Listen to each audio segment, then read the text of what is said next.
أشهد أن لا إله إلا الله وحده لا شريك له وأشهد أن محمدا عبده ورسوله أما بعد فأعوذ بالله من الشيطان الرجيم بسم الله الرحمن الرحيم الحمد لله رب العالمين الرحمن الرحيم مالك يوم الدين إياك نعبد وإياك نستعين اهدنا الصراط المستقيم صراط الذين أنعمت عليهم غير المغضوب عليهم ولا الضالين.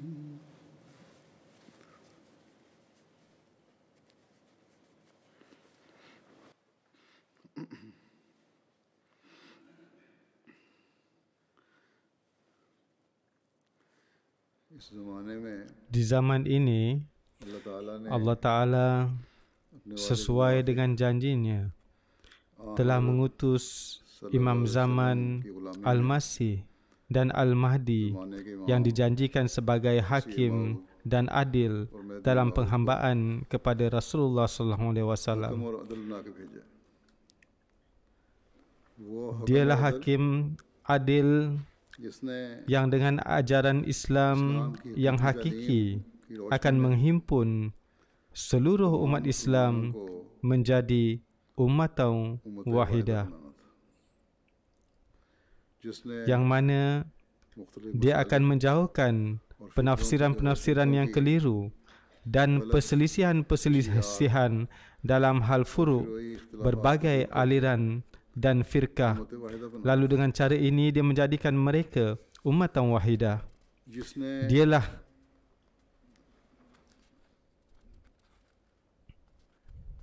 yang akan mendirikan persatuan di antara umat Islam. Walhasil, hari ini kita melihat orang-orang Islam dari setiap firqah yang merenungkan dengan penuh perhatian dan merasakan keprihatinan atas perselisihan di antara berbagai firqah dalam Islam dengan menggunakan ilmu, akal dan doa. Lalu mereka bergabung ke dalam jemaat Hazrat Masih Maud alaihissalam, dan setiap tahun ratusan ribu orang bergabung ke dalam jemaat ini.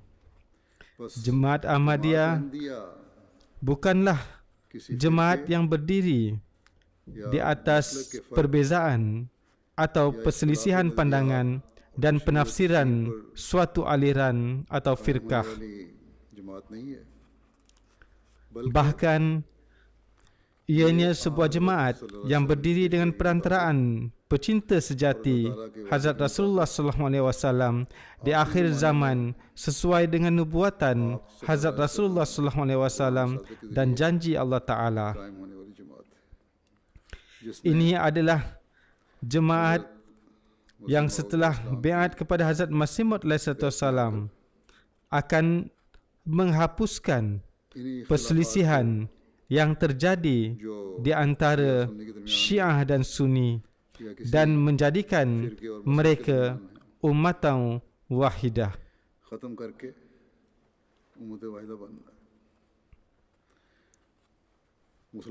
Kita akan menjadi ummatan wahidah dengan cara menjelaskan ajaran Islam yang hakiki kepada orang-orang Islam. Hazrat Masih Maud alaihissalam telah diutus untuk tugas ini. Demi tugas inilah beliau alaihissalam mendirikan jemaat जमात का ini क़याम sesuai अल्लाह ताला के dengan हुक्म से perintah किया Allah Ta'ala. और इस काम के Dalam करने के लिए melaksanakan tugas ini, Allah Ta'ala berfirman kepada beliau alaihissalam melalui ilham, कि सब मुसलमानों himpunlah को kaum muslimin yang ada di atas muka bumi ala dinin wahidin, yakni di atas satu din. Dengan demikian, जो अल्लाह ताला ने dengan आपको इस पर menjalin फरमाया hubungan है, dengan khilafat यही dan काम biat आपके बाद kepada khalifah setelah beliau alaihissalam, tanggungjawab yang telah Allah Ta'ala serahkan kepada Hazrat Masih Maud alaihissalam ini आपके juga कायम करदा जमात का है। menjadi tugas jemaat yang telah beliau alaihissalam dirikan. हम अल्लाह ताला के फजल से Dengan kurnia Allah Ta'ala, गुज़श्ता inilah yang kita terus lakukan sejak 130 tahun yang lalu, या atau जब से खिलाफत का निज़ाम शुरू 112 tahun sejak nizam khilafat हुआ, dimulai. 112 साल से कर रहे हैं। उससे पहले हज़रत Sebelum मोहम्मद itu, सल्लल्लाहु Hazrat Masih Maud alaihissalam lah yang melaksanakan tugas ini. और ना सिर्फ Kita tidak hanya मुसलमानों menyampaikan kepada orang-orang Islam sahaja mengenai keindahan ajaran Islam berdasarkan Al-Quran, sunnah Nabi, hadis-hadis sahih dan penjelasan-penjelasan dari sang imam, hakim dan adil. तशरीह की रोशनी में बता रहे हैं, बल्कि Bahkan juga kepada orang-orang bukan Islam dan berusaha mengajak mereka bergabung ke dalam Islam. इस्लाम में शामिल करने की कोशिश कर रहे हैं। Dengan demikian, मसीह Jemaat Al-Masih yang dijanjikan हकम व अदल की जमात hakim dan adil इख्तिलाफात telah berdiri untuk menghapuskan segala perselisihan, dan meskipun terdapat penentangan-penentangan, ancaman-ancaman hukum, सख्तियों tindakan-tindakan kekerasan dan cacian, namun hanya pesan perdamaian, keselamatan dan doalah yang kita sampaikan kepada setiap orang. यकीनन हमने Pastinya kita tidak akan berhenti dari menyebarkan kebenaran कहने से नहीं, dan menyampaikan perkara-perkara yang और hak, इसके लिए dan kita terus memberikan pengorbanan-pengorbanan untuk itu. लड़ाई और Kita tidak pernah memulakan pertengkaran atau penggunaan pilihan kalimat caci maki dari pihak kita, इलाही dan जमातों kita में tidak मुखातिब akan नहीं pernah होती। melakukan perkara itu. Jemaat-jemaat ilahi mengalami penentangan-penentangan dan mereka pun harus menanggung kezaliman. Tetapi pada akhirnya Allah Ta'ala menganugerahkan kejayaan kepada mereka.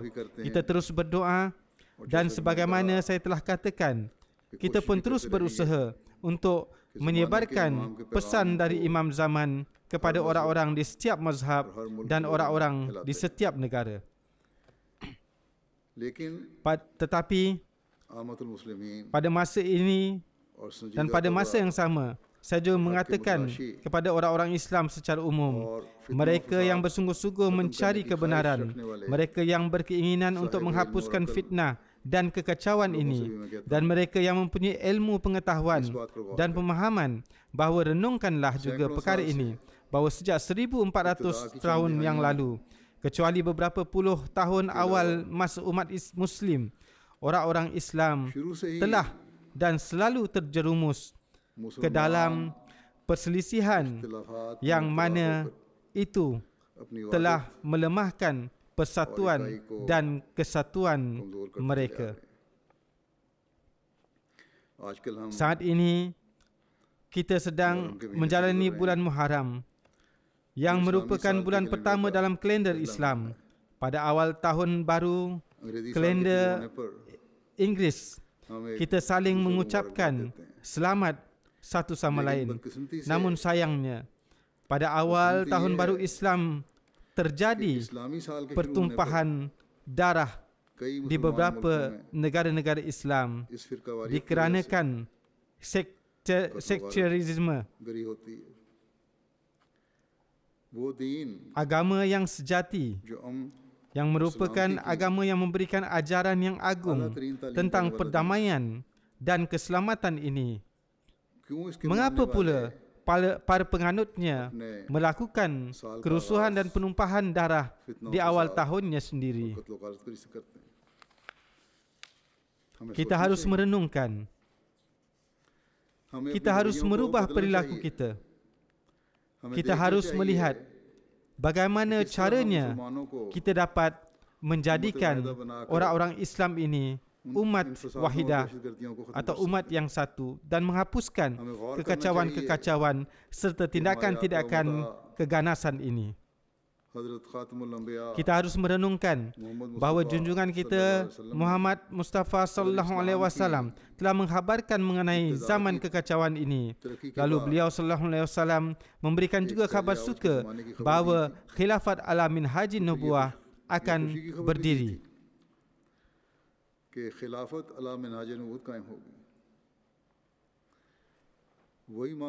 Masalah yang menjadi penyebab terjadinya perselisihan di antara orang-orang Islam, dan masalah ini jugalah yang di akhir zaman akan menjadi sarana untuk menjadikan orang-orang Islam ummatan wahidah.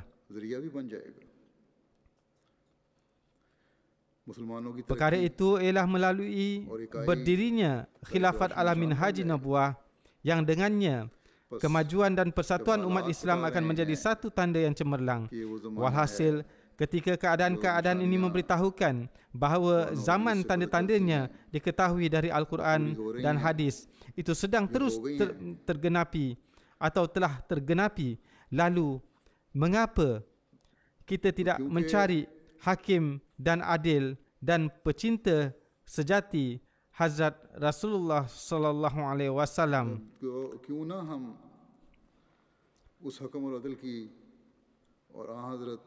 yang akan menghapuskan perselisihan di antara Sunni dan Syiah dan berbagai firqah serta aliran, lalu menyatukan kita. Janganlah melakukan taklid ataupun mengikut secara membuta tuli kepada mereka yang disebut atau menyebut diri ulama yang buta dari kebenaran, yang mereka sendiri pun sedang tenggelam dan juga berusaha menenggelamkan sejumlah besar orang-orang Islam bersama mereka. Lihatlah, ketika tanda-tanda yang disebut oleh Al-Quran dan hadis itu telah tergenapi, siapa yang perlu kita lihat dan kita cari? Siapa yang Allah Ta'ala telah tegakkan untuk menjadi sarana kebangkitan Islam yang kedua?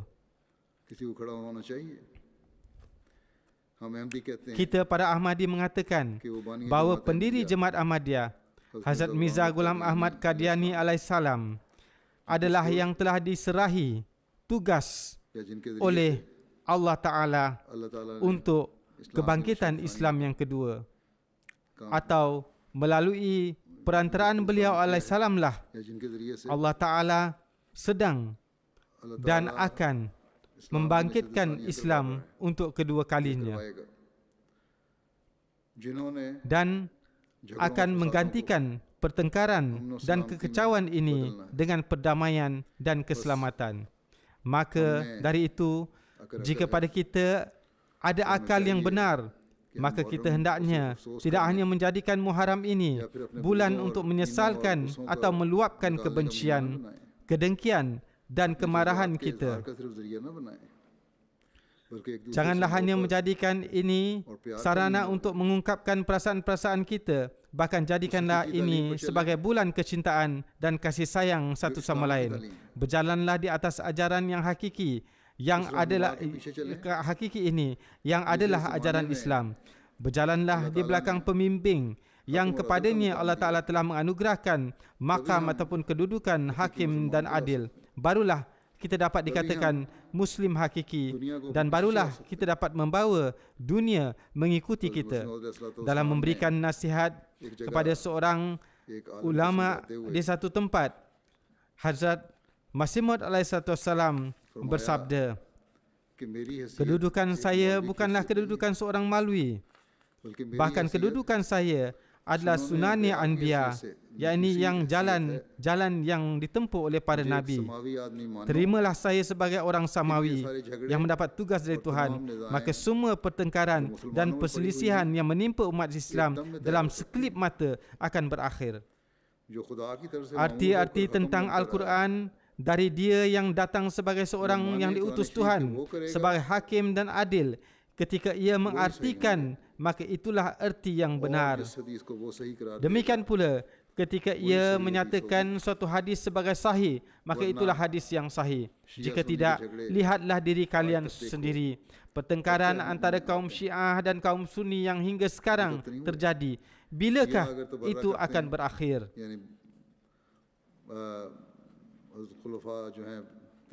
Jika kaum Syiah mengamalkan tabarrah ataupun memburuk-burukkan ketiga khalifah yang pertama dalam sejarah Islam dan menggunakan bahasa yang keras mengenai mereka, pada sisi lain ada lagi pihak lain yang mengatakan mengenai Hazrat Ali karamallahu wajhahu, kedudukan hatinya sangat cenderung kepada khilafat, namun khilafat Abu Bakar radhiyallahu ta'ala anhu menghalangnya. Maksudnya, pihak yang tidak setuju dengan Syiah mengatakan Ali pun memiliki keinginan atas kedudukan khilafat.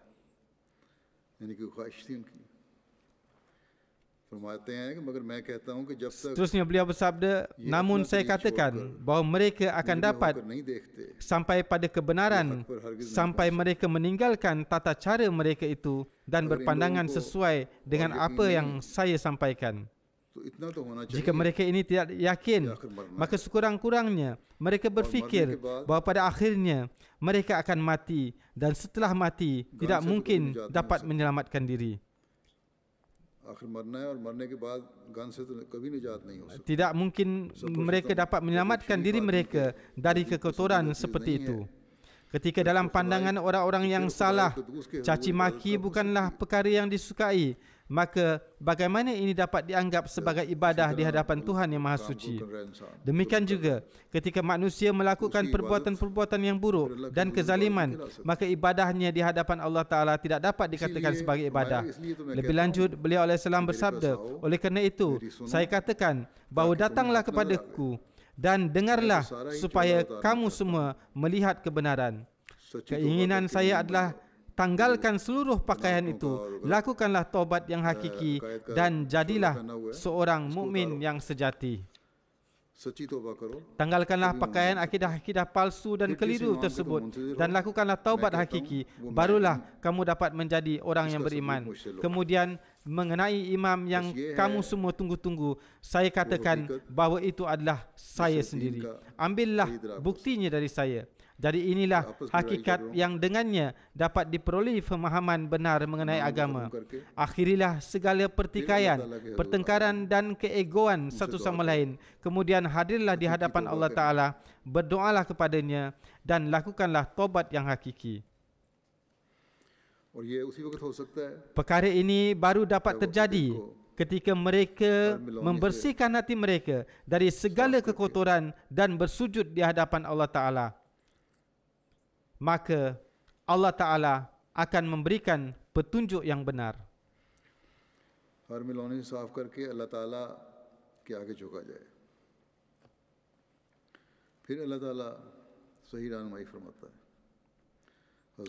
Hazrat Masih Maud alaihissalam di satu tempat bersabda menjelaskan mengenai makam atau kedudukan dan keluhuran para Khalifah Rashidin. Beliau bersabda, sesungguhnya saya mengetahui bahawa tidak akan ada orang yang dapat menjadi mukmin ataupun orang dapat menjadi orang yang beriman atau muslim atau orang yang Islam yang sejati sebelum mereka menyerap semua corak sifat Hazrat Abu Bakar, Hazrat Umar, Hazrat Uthman dan Hazrat Ali radhiyallahu anhum ajma'in. Mereka tidak mencintai dunia, melainkan mereka mewakafkan kehidupan mereka di jalan Allah semata-mata. Jadi inilah makam luhur mereka dalam pandangan Hazrat Masih Maud alaihissalam, bahawa untuk menjadi mukmin dan muslim yang hakiki hendaknya menjadikan keempat-empat khalifah itu sebagai teladan bagi dirinya.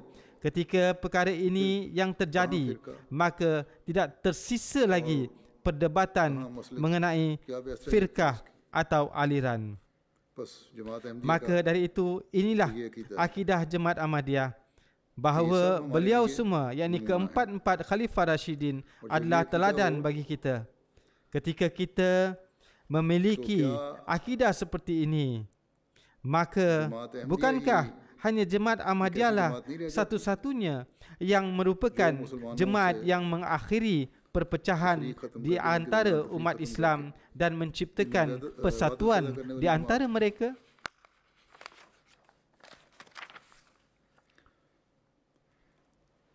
Keempat-empat Khalifah Rashidin mempunyai martabat dan status keistimewaan, dan Hazrat Masih Maud SAW di berbagai tempat menjelaskan dengan sangat jelas setiap martabat dan kedudukan mereka. Saya akan menyampaikan beberapa kutipan dari beliau alaihissalam supaya para mubayin baru dan para pemuda dapat memahami apa pandangan kita, apa keyakinan kita, dan apa akidah kita.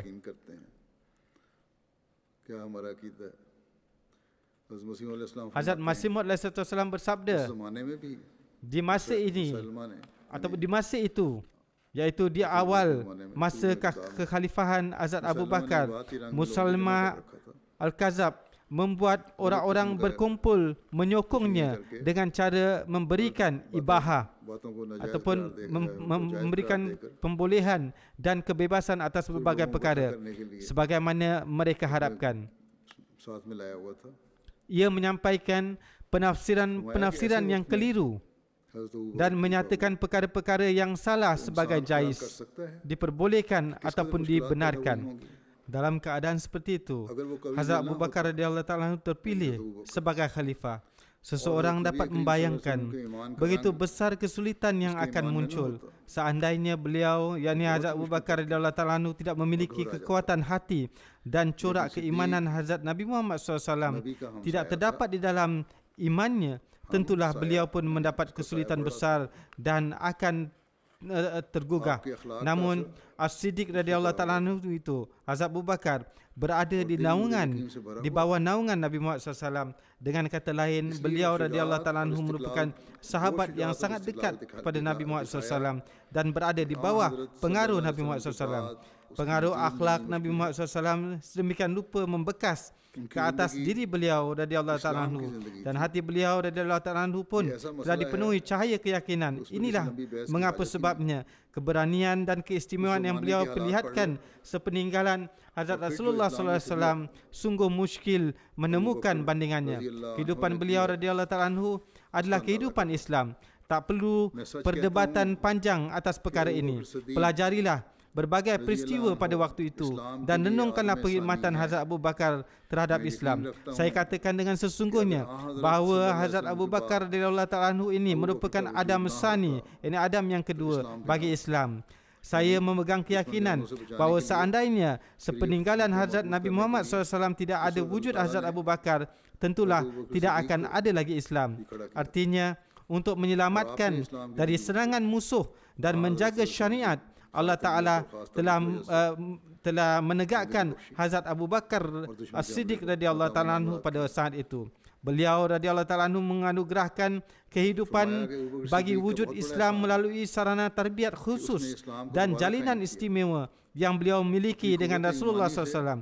Beliau pun telah menggagalkan serangan musuh. Berlanjut, beliau alaihissalam menjelaskan, jadi ihsan atau jasa kebaikan yang besar dari beliau adalah menegakkan kembali Islam. Beliau dengan keteguhan iman menegur keras para pemberontak dan menegakkan keamanan. Demikianlah sesuai firman Tuhan dan janjinya, aku akan menegakkan keamanan di atas khalifah yang benar. Nubuatan ini sempurna pada zaman khilafat Hazrat Abu Bakar Siddiq radhiyallahu ta'ala anhu. Langit dan bumi memberikan kesaksian atasnya secara amalan.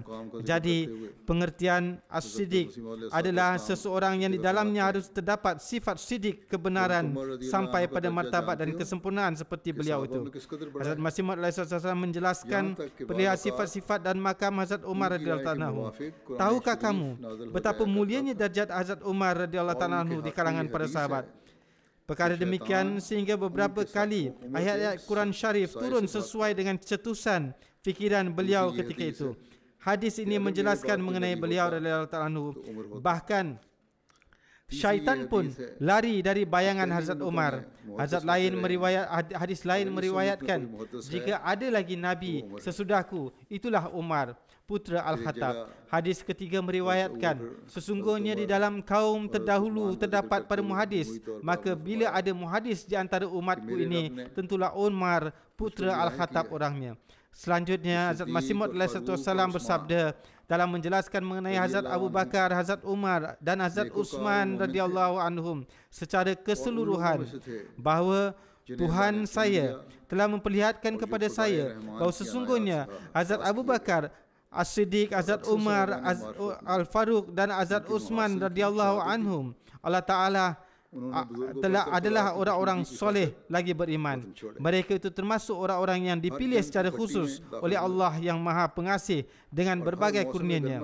Banyak arif billah telah menjadi saksi atas keistimewaan mereka itu. Mereka, Hazrat Abu Bakar, Hazrat Umar, Hazrat Uthman telah sering meninggalkan negeri mereka sendiri demi mencari keredaan yang Maha Agung. Mereka sentiasa bergabung dalam setiap panasnya peperangan pada zamannya. Panas teriknya tengah hari di musim panas dan dinginnya malam pada musim dingin tidak mereka pedulikan. Mereka terus berjuang di jalan agama laksana barisan para pemuda yang tangkas dan gagah.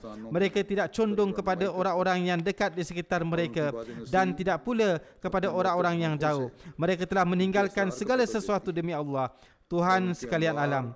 Banyaknya amal-amal perbuatan baik dan anugerah-anugerah mereka yang terkandung dengan aroma wangi, kesemuanya itu menunjukkan akan raudat, taman-taman ketinggian darjat mereka dan jannat, kebun-kebun kebaikan mereka. Demikian pula hembusan dan kencangnya angin yang dengan keharumannya menyebar mengungkapkan tentang mutu terdalam mereka para sahabat radhiyallahu anhum, dan cahaya-cahaya mereka telah menampakkan kepada kita dengan terang dan jelasnya.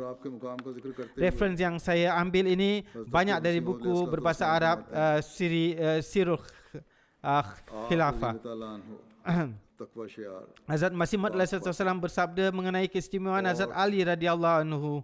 Beliau, yakni Hazrat Ali radhiyallahu ta'ala anhu, adalah seorang yang taqi, yang sangat-sangat bertakwa dan naqi, iaitu sangat suci batinnya, serta termasuk dari orang-orang yang sangat dicintai Allah yang Maha Rahman. Beliau adalah seorang pilihan Allah dan termasuk pembesar pada bahasanya. Beliau adalah singa Tuhan yang Maha Tinggi dan seorang pemuda dari Tuhan yang Maha Baik. Beliau sangat dermawan dan memiliki hati yang bersih. Beliau adalah seorang gagah berani yang tidak pernah lari dari medan peperangan, bahkan ketika belantara musuh menyerang beliau. Beliau menjalani hidup dalam keadaan yang zuhud, iaitu sangat sederhana, dan mencapai kedudukan yang tinggi dalam hal kesederhanaan yang tidak dicapai oleh orang-orang lain di masanya. Beliau mengorbankan harta dan paling ke depan dalam meringankan kesusahan dan kesedihan, dan beliau sangat memberikan perhatian dalam hal menolong anak yatim, orang miskin dan pada tetangga. Beliau menampilkan keberanian yang sangat tinggi pada saat berbagai gerakan ketenteraan dan keterampilan memakai pedang serta tombak di peperangan.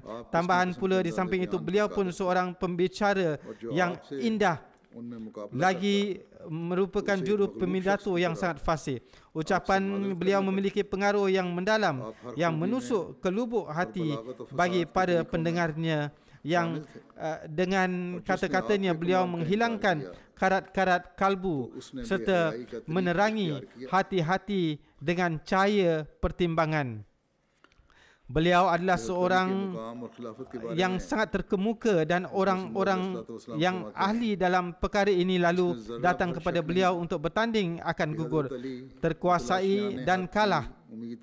Setiap sifat kebaikan beliau selalu paling ke depan dan pandai dalam fasahul balagat beliau. Dan beliau merupakan orang yang unggul dalam menampilkan cara yang terbaik dalam membantu orang lain. Selanjutnya Hazrat Masih Maud SAW bersabda mengenai kedudukan dan khilafat Hazrat Ali radhiyallahu taala anhu. Sesungguhnya Hazrat Ali adalah sebuah harapan bagi para pencari kebenaran dan tauladan tidak tertanding bagi para dermawan.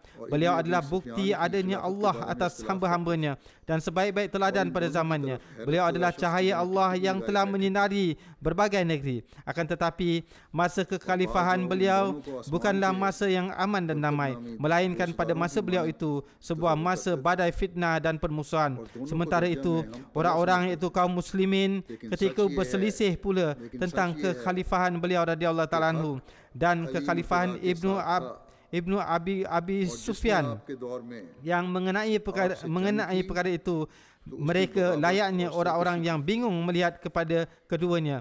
Sebahagian orang menganggap keduanya seperti dua bintang di langit yang bernama Furqat, dua bintang cemerlang, dan menganggap keduanya seimbang.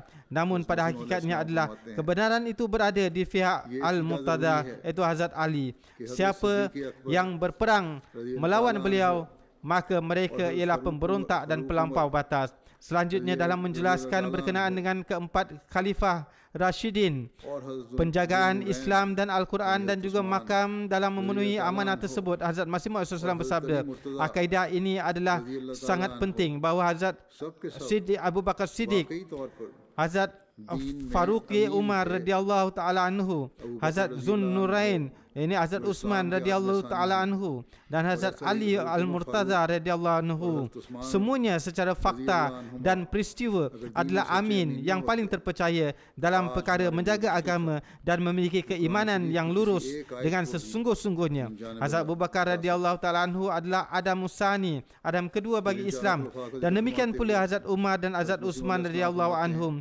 Seandainya tidak terpercaya dalam agama, maka kini sangat sulit bagi kita untuk menyampaikan bahawa setiap ayat Al-Quran Syarif adalah berasal dari Allah Ta'ala. Hazrat Masih Maud SAW menjelaskan perihal keempat khalifah. Beliau bersabda, demi Allah, sesungguhnya mereka pada khalifah mulia Hazrat Abu Bakar, Hazrat Umar, Hazrat Uthman dan Hazrat Ali radhiyallahu ta'ala anhum adalah para lelaki perkasa yang demi membantu khairul kainat, iaitu sebaik-sebaik makhluk Muhammad sallallahu alaihi wasallam, telah tetap bersedia bertahan di medan-medan perang menatap kematian. Demi Allah Ta'ala, mereka telah bersedia meninggalkan bapa-bapa dan anak-anak mereka, bahkan telah bersedia memutuskan hubungan dengan mereka dan memerangi dengan pedang. Mereka telah berperang melawan orang-orang yang mereka cintai, yakni rakan sejawat atau keluarga mereka yang memerangi Nabi Muhammad SAW dan para sahabat, dan memenggal kepala-kepala para musuh dalam perang. Mereka telah mengabaikan kesenangan peribadi, memberikan pengorbanan harta dan jiwa di jalan Allah. Walaupun demikian, mereka pun banyak menangis dan menyesal kerana merasa amal mereka masih sedikit. Mereka tidak merasa bangga dengan amalan yang telah mereka lakukan. Mereka tidak mahu memejamkan mata untuk beristirahat, kecuali sedikit, sekadar memberi hak kepada mata-mata mereka beristirahat. Mereka tidak pernah tidur secara puas. Mereka itu bukanlah orang-orang yang dengan kesenangan duniawinya. Maka bagaimana mungkin kamu dapat berprasangka bahawa mereka telah berbuat zalim, merampas hak milik orang lain, tidak berlaku adil dan terus berbuat inyaya? Telah pasti dan terbukti bahawa mereka benar-benar telah terkeluar dari hawa nafsu duniawi. Mereka selalu tunduk di hadapan singgasana ilahi. Mereka adalah kaum yang fana. Jadi inilah pengetahuan yang benar yang telah Hazrat Masih Maud SAW berikan kepada kita berkenaan dengan keempat khalifah tersebut.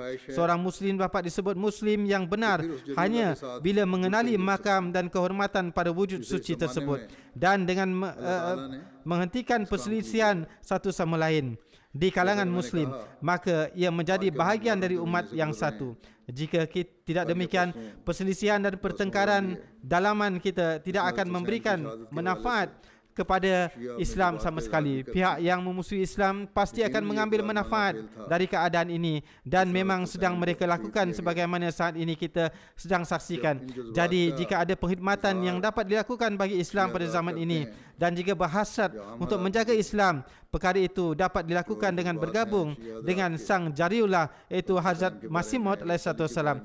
Beliau telah diutus oleh Allah Ta'ala untuk tugas tersebut pada zaman ini. Seperti yang telah saya katakan bahawa saat ini kita sedang memasuki bulan Muharram. Esok lusa bertepatan dengan tanggal 10 Muharram, yang mana para pengikut Syiah memperlihatkan perasaannya untuk mengenang syahidnya Hazrat Husain radhiyallahu ta'ala anhu. Tentu saja pengsyahidan Hazrat Husain merupakan perbuatan yang sangat kejam, tidak diragukan lagi. Ketika para pengikut Syiah memperlihatkan perasaannya pada hari-hari ini atau bahkan dalam hari-hari lainnya, ketika mereka memperlihatkan perasaan mereka berkenaan dengan Hazrat Husain dan Hazrat Ali, maka di kalangan mereka terdapat anggapan terkait Hazrat Masih Maud alaihissalam dan jemaat beliau bahawa beliau alaihissalam atau jemaat beliau alaihissalam tidak mengenali makam yang sebenarnya daripada Ahlul Bait, iaitu keluarga Nabi Muhammad SAW. Jemaat Ahmadiyah selalu berusaha untuk menjauhkan kesalahfahaman tersebut.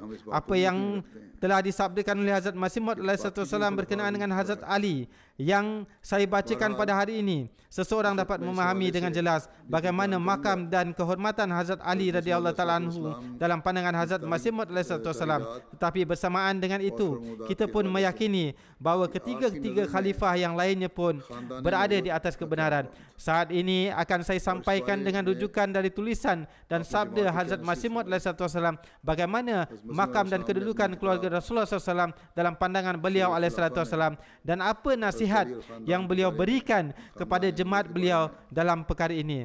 Di dalam buku Sirul Khilafah, Hazrat Masih Maud alaihissalam bersabda mengenai Hazrat Ali dan keluarganya bahawa beliau gemar menganjurkan untuk menghilangkan kesedihan orang-orang yang tidak berdaya dan juga memberikan petunjuk untuk memberi makan kepada mereka yang patut untuk diberi, namun menahan diri orang miskin maupun kepada mereka yang meminta dengan mendesak-desak.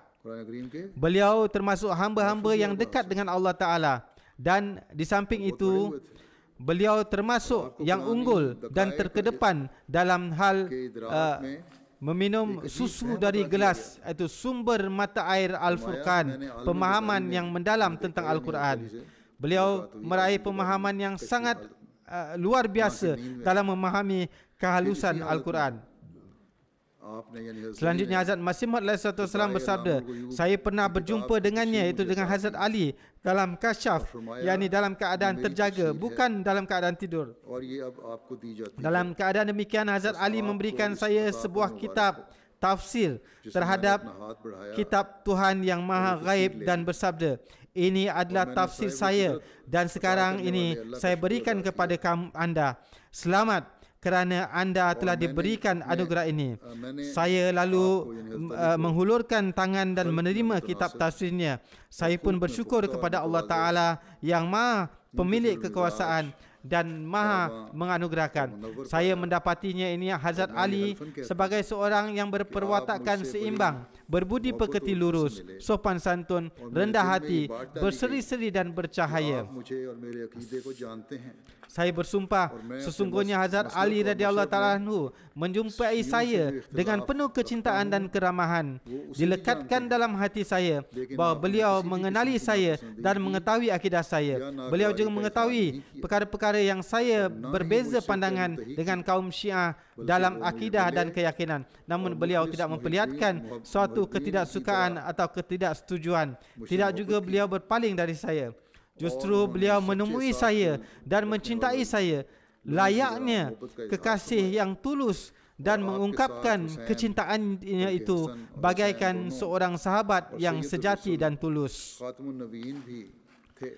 Dan bersama beliau, bersama Hazrat Ali radhiyallahu ta'ala anhu, beliau ditemani oleh Hazrat Husain, bahkan Hazrat Hasan dan Hazrat Husain serta Sayyidul Rasul Khatamun Nabiyyin sallallahu alaihi wasallam, dan berserta mereka seorang wanita yang cantik, berdarjat tinggi, kesalihannya terhormat, diberkati, suci, agung dan dimuliakan.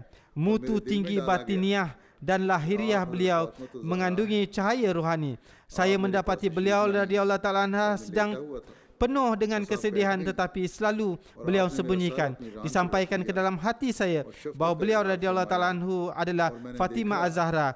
saya sedang berbaring ketika Hazrat Fatimah radhiyallahu taala anha mendekati saya. Lalu beliau duduk di dekat saya. Beliau meletakkan kepala saya di atas paha beliau dan memperlihatkan kasih sayangnya. Saya melihat beliau merasa sedih dan cemas disebabkan oleh berbagai permasalahan yang sedang saya alami.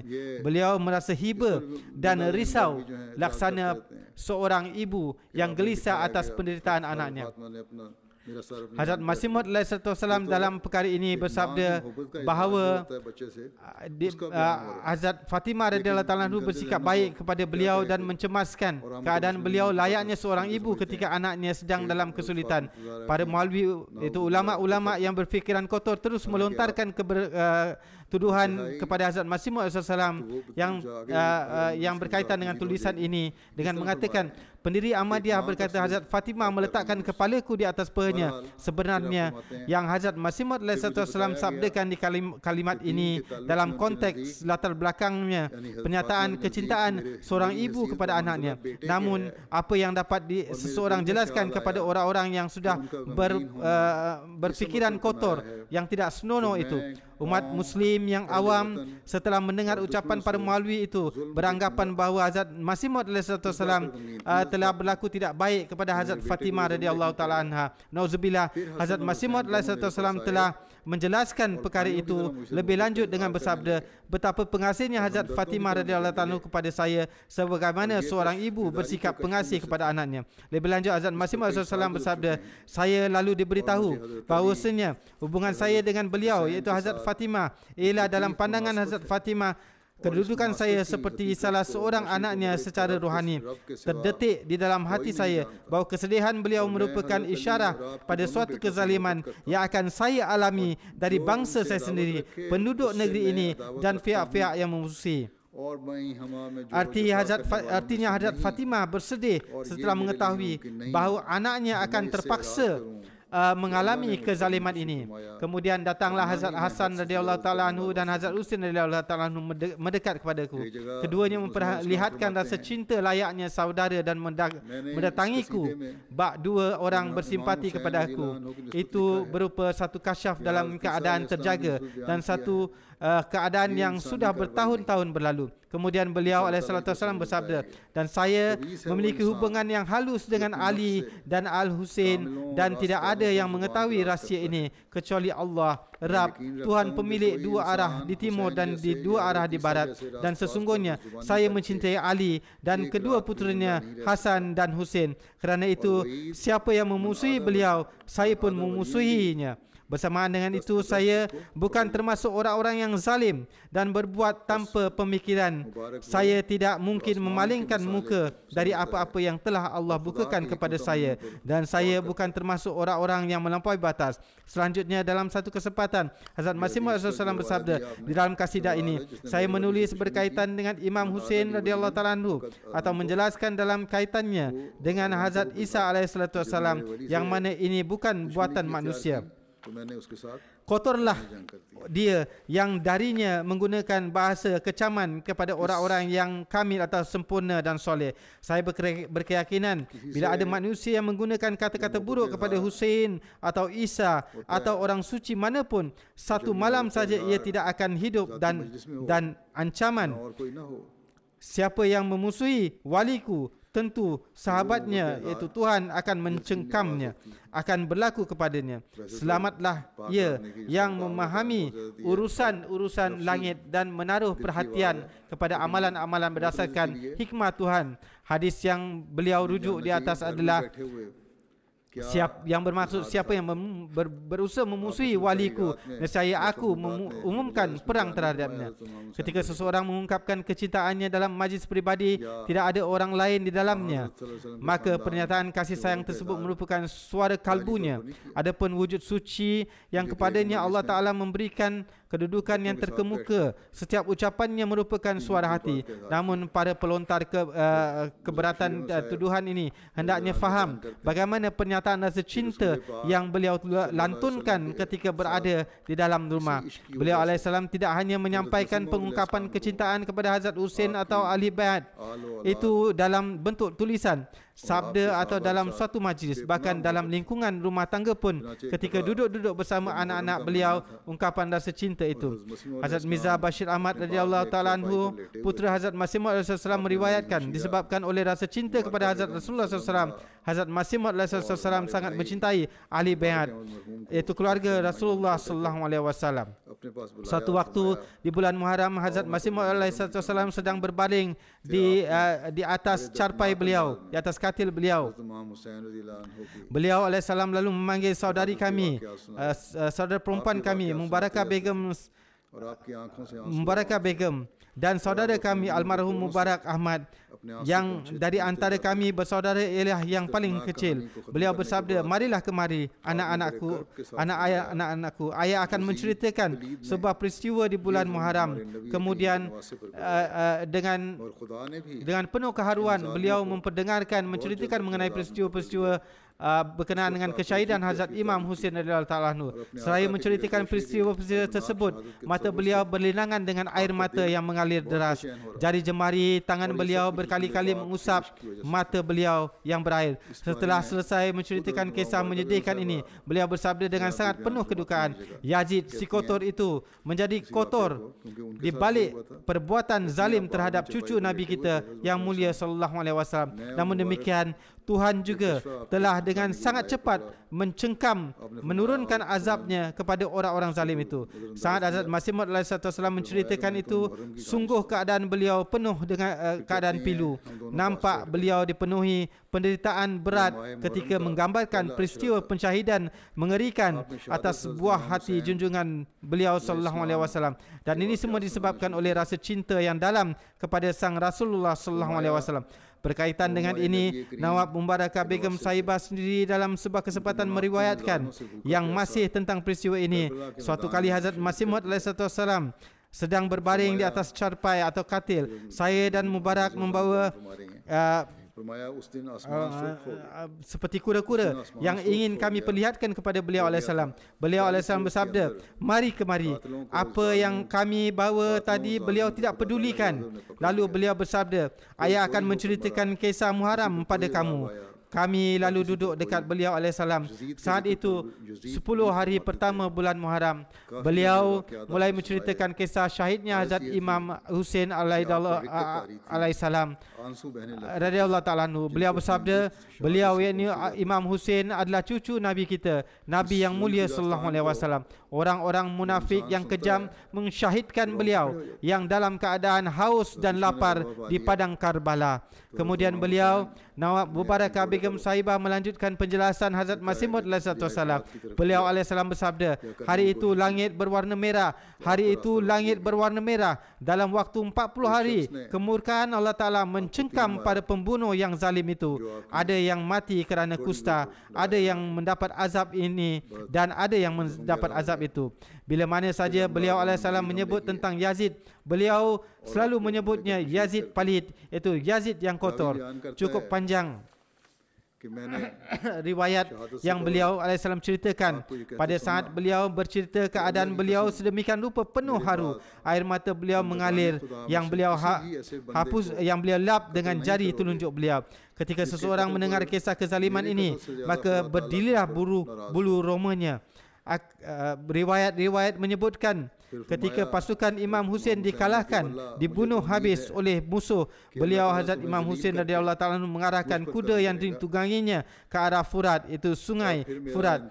17 orang-orang menutup telah menahan perjalanan beliau yang akan beliau lalui, dan beliau tidak diberi jalan untuk sampai ke sungai itu. Seseorang memanah beliau yang terkena bahagian atas dagu beliau sehingga menyebabkan luka yang sangat dalam. Kemudian orang-orang itu terus menyerang beliau dan mensyahidkan beliau. Mengenai keadaan pertempuran beliau, perawi menceritakan, sebelum beliau, ini Hazrat Husain syahid, saya mendengar beliau bersabda, demi Allah, setelah aku, siapapun dari antara para pecinta Allah Ta'ala yang kalian bunuh, kemurkaan Allah Ta'ala terhadap kamu tidak akan lebih keras seperti kamu membunuhku. Demi Allah, aku berharap Allah Ta'ala akan menimpakan kehinaan atas kamu semua dan Dia akan memberi kemuliaan kepadaku. Allah akan membalas atas kejahatan kamu terhadapku sehingga kamu akan merasa hairan. Setelah Hazrat Husain radhiyallahu ta'ala anhu disyahidkan, bagaimana perbuatan yang dilakukan oleh para penyerang. Mereka mulai mengadakan perompakan terhadap kemah Hazrat Imam Husain, tempat anggota keluarga beliau radhiyallahu ta'ala berada. Bahkan mereka merampas kain-kain cadar penutup kepala kaum perempuannya. Setelah Hazrat Husain radhiyallahu ta'ala disyahidkan dan jasad beliau terbaring di tanah medan peperangan, pemimpin kaum penyerang memanggil orang-orangnya dan berkata, siapa yang ingin melintasi ataupun melalui di atas tubuhnya dengan kuda-kuda mereka. Mendengar seruan itu, datanglah 10 orang penunggang kuda, lalu dengan kejamnya menginjak-injak tubuh Hazrat Imam Husain radhiyallahu ta'ala dengan kaki-kaki kuda mereka sehingga dada dan punggung jasad beliau radhiyallahu ta'ala menjadi remuk dan pecah belah. Menurut sebuah riwayat, di tubuh beliau ada 33 luka akibat tusukan tombak dan 43 luka pedang ditambah luka-luka akibat serangan anak-anak panah. Kemudian kepala beliau dipotong lalu dibawa ke hadapan gubernur. Kemudian potongan kepala Hazrat Imam Husain radhiyallahu ta'ala itu dipamerkan oleh gubernur itu di atas tanah kota Kufah. Ini adalah puncak dari kekejaman. Bahkan musuh paling buruk sekalipun tidak akan melakukan perkara ini. Secara ringkas telah saya sampaikan beberapa saja dari peristiwa tersebut. Namun ketika Hazrat Masih Maud alaihissalam menceritakan kisah ini, air mata beliau berjatuhan kerana kesedihan. Dengan demikian, bagaimana mungkin dapat dikatakan bahawa na'udzubillah Hazrat Masih Maud alaihissalam tidak mencintai keluarga Nabi Muhammad SAW atau tidak menghargai mereka. Bahkan dalam satu kesempatan beliau alaihissalam menasihati jemaat beliau dengan tegas, hendaknya jelas bagi kamu, saya mengetahui dari sebuah dari sebuah surat seseorang bahawa sebahagian orang yang tidak berilmu, yang jahil, yang menganggap diri mereka anggota jemaat saya, na'udzubillah, dengan mulut mereka sendiri berkaitan dengan Hazrat Imam Husain radhiyallahu ta'ala anhu, menyebut-nyebut Hazrat Imam Husain radhiyallahu ta'ala anhu pemberontak kerana tidak biat kepada khalifah di waktu itu, Yazid. Sedangkan Yazid ada di pihak yang benar. Beliau alaihissalam bersabda, laknatullahi alal kazibin, laknat Allah atas para pendusta. Tidak saya duga dari jemaat saya ada yang mengeluarkan kata-kata kotor seperti ini tentang seorang yang suci. Namun bersamaan dengan itu juga terlintas dalam benak saya bahawa kerana orang-orang Syiah dalam perkumpulan mereka juga menjadikan saya sebagai sasaran yang dalam perkara itu mereka telah berbicara buruk kepada umat muslim lainnya. Maka dari itu tidak heran juga jika seseorang yang jahil lagi tidak beradab menjawab kata-kata kotor, kata-kata bodoh mereka dengan kata-kata yang bodoh lagi, sebagaimana sebahagian muslim jahil menjawab caci maki orang Kristian terhadap Rasulullah SAW dengan kata-kata yang keras tentang Hazrat Isa alaihissalam. Walau bagaimanapun, melalui selebaran ini saya memberitahukan kepada para anggota jemaat bahawa kita meyakini Yazid adalah seorang bertabiat kotor, ulat dunia, pecinta duniawi, zalim, kejam, dan pada dirinya tidak ada tanda-tanda bagai seseorang yang dapat dikatakan mukmin ataupun beriman. Untuk menjadi seorang beriman bukanlah perkara mudah. Mengenai orang seperti itu, Allah Ta'ala berfirman, orang-orang Arab gurun berkata, kami telah beriman. Katakanlah, kamu belum sungguh-sungguh beriman. Akan tetapi hendaknya kamu berkata, kami telah tunduk patuh kerana iman sejati belum masuk ke dalam kalbu kami. Orang mukmin beriman adalah mereka yang amal perbuatan mereka memberi kesaksian bahawa di dalam hatinya ada tertulis iman dan ia mendahulukan kepentingan Allah Ta'ala dan keredaannya di atas setiap kepentingan pribadinya, dan ia berusaha melangkahkan kakinya di atas jalan takwa sekalipun susah dan sempit demi meraih keredaan Allah Ta'ala. Salah hati orang yang muslim dan ia terbenam dalam lautan kecintaannya dan ia singkirkan sejauh-jauhnya seperti benda seperti patung berhala yang menjadi penghalang antara dirinya dengan Tuhan, apakah berupa keadaan akhlak atau perbuatan fasik atau kemalasan dan kelalaian. Tetapi Yazid yang bernasib malang itu, bagaimana dapat memperolehinya? Kecintaan terhadap duniawi telah membutakannya. Namun Imam Husain radhiyallahu ta'ala adalah suci dan tersucikan, dan tanpa ragu beliau adalah salah seorang seorang manusia terpilih yang Tuhan sendirilah telah mensucikannya melalui tangannya, dan dia telah menjadikannya hamba pilihannya yang dicintainya. Dan tanpa ragu, beliau salah seorang pemimpin ahli syurga.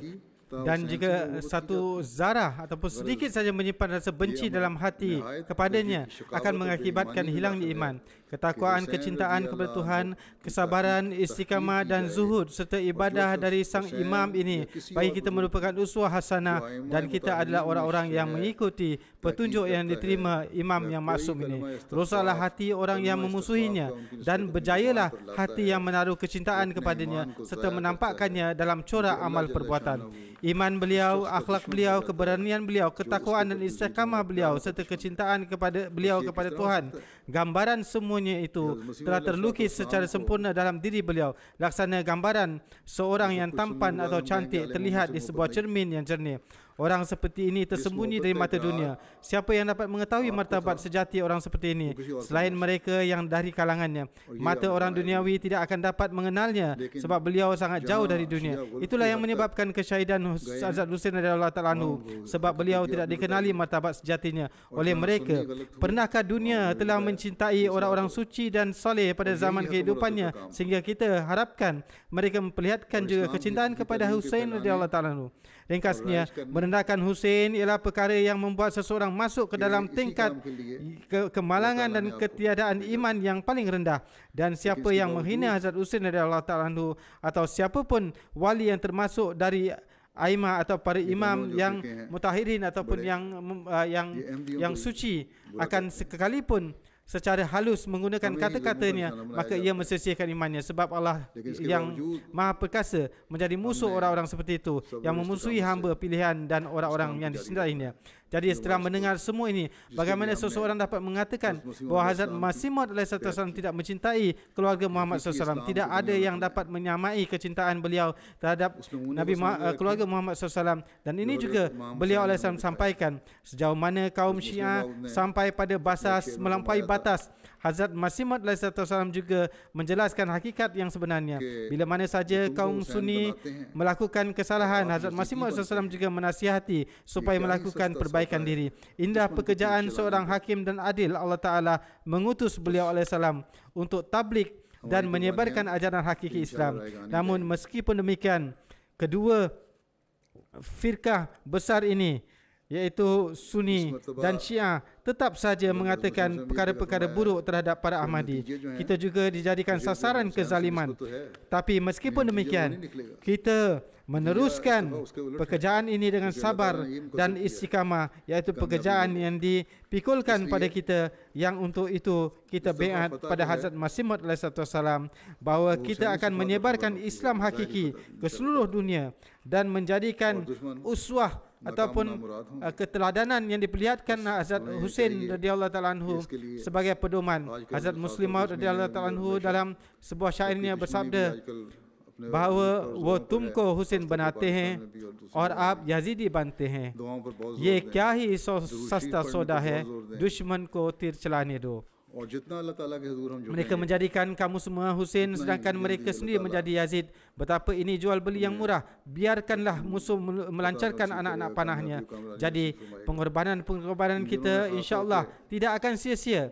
Dalam satu kesempatan Hazrat Masih Maud SAW bersabda, memang saya memiliki persamaan dengan Husain, tapi kali ini hasilnya akan berbeza, tidak seperti dulu, kerana Allah Ta'ala telah menakdirkan bahawa saya akan memperoleh kemenangan.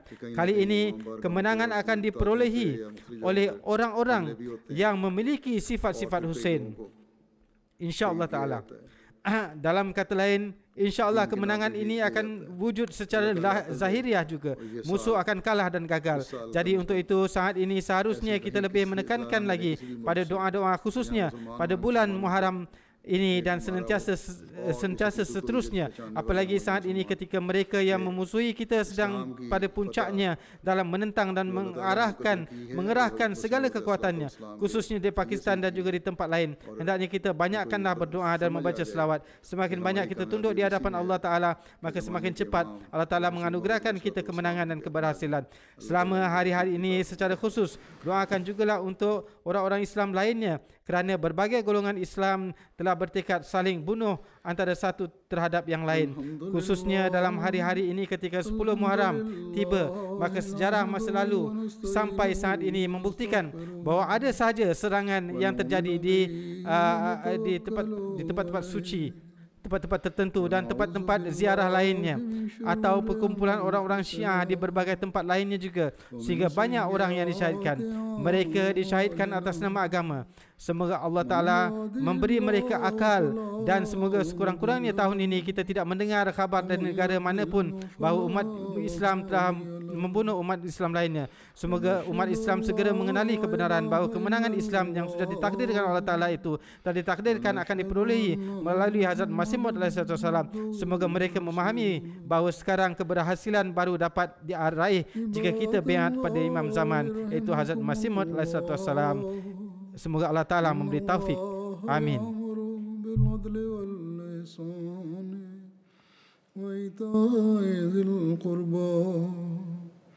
وينهى عن الفحشاء والمنكر والبغي يعظكم لعلكم تذكرون اذكروا الله يذكركم وادعوه يستجب لكم ولذكر الله أكبر.